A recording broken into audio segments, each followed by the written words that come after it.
C'est économie dévaluée, économie dirigée, contrôlée par Babylone.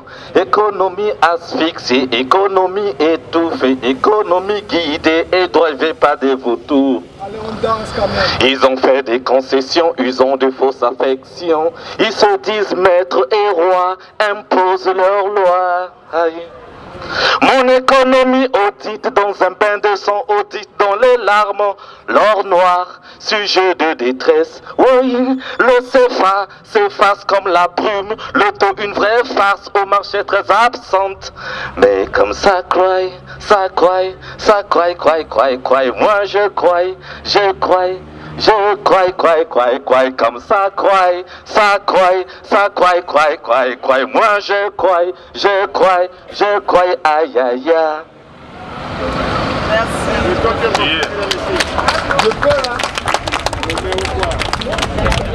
Chacun de nous est un combat, en chacun de nous réside un combat.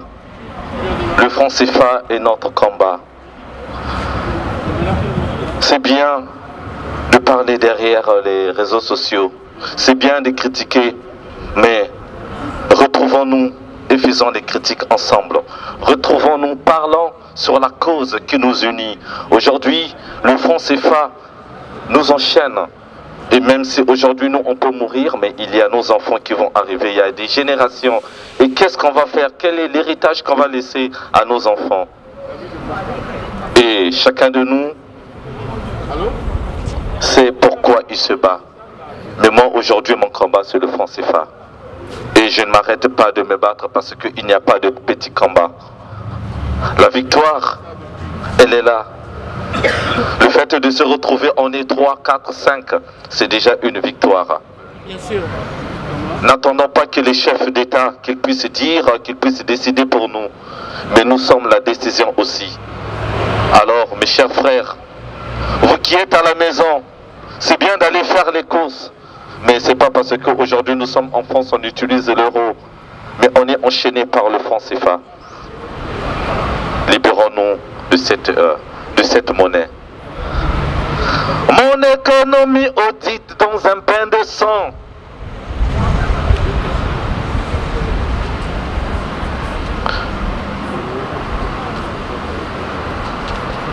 J'ai plus de mots. Parce que c'est tellement fort que... C'est vrai que j'ai tout dit. Mais on ne va pas pleurer. On ne va pas croiser les bras. On va continuer à se battre. Et cette banque, ça va s'effondrer. Parce que nous sommes là pour ça. Merci. Bravo. En Afrique, il y a quelqu'un qui a dit quelque chose que j'ai trouvé assez rigolo, mais quand même qui est assez parlant. Qui disait si le franc CFA est si stable, pourquoi la France n'adopte pas le franc CFA comme monnaie? Voilà, donc je pense que là c'est pas là. Juste après, il y a Diafa qui va donner son message.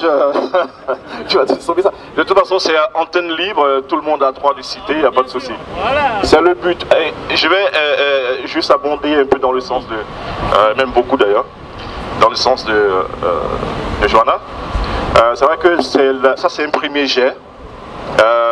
En toile de fond, c'est un combat qui va être long, qui a commencé déjà il y a une trentaine d'années, qui a été porté, un peu plus d'ailleurs, voilà, qui a été porté déjà par des économistes africains, par des politiques également, par des romanciers, par des citoyens, depuis longtemps. Ça a valu de perdre la vie. Voilà, c'est un combat qui est très ancien, qui s'inscrit, oui, justement, qui s'inscrit dans c'est un combat global, c'est-à-dire que qui tient la monnaie tient un pays, qui tient la monnaie d'un pays tient l'économie d'un pays. Ça, c'est une logique implacable. Et qui tient la monnaie d'un pays a droit de vie ou de mort. En fait, cette monnaie est totalement ubuesque. Pourquoi? C'est la France, le seul pays dans le monde qui dirige encore la monnaie de ses ex-colonies, c'est la France. C'est pourquoi cette monnaie est une monnaie coloniale. C'est même pas néocoloniale, elle est coloniale. Je pense qu'à un moment donné, il faut mettre des mots. Voilà. Là, on se retrouve, qu'on soit 5, 10, 15, 20, peu importe. Je pense que c'est l'énergie qu'on apporte. C'est un début, évidemment. Je pense que voilà, c'est une fondation. Ensuite, il y a également le fait qu'il faudra souligner quand même ça s'inscrit dans une logique globale. Cet après-midi, dans d'autres capitales européennes, il y aura également des rassemblements, des manifestations comme ça, et également sur le territoire, le continent africain, notamment Afrique de l'Ouest, Afrique centrale, et certainement au Comores. Voilà. Donc il y a des activistes sur place qui font un travail remarquable. Et je pense que c'est important de dire que c'est un travail collectif, c'est-à-dire que la diaspora, et pas que, et toutes les personnes qui sont sensibles effectivement à l'injustice, et toutes les forces vives, que ce soit politiques, militantes, citoyennes, et même des milieux économiques, qui sont sensibles à une injustice pareille, c'est de pouvoir créer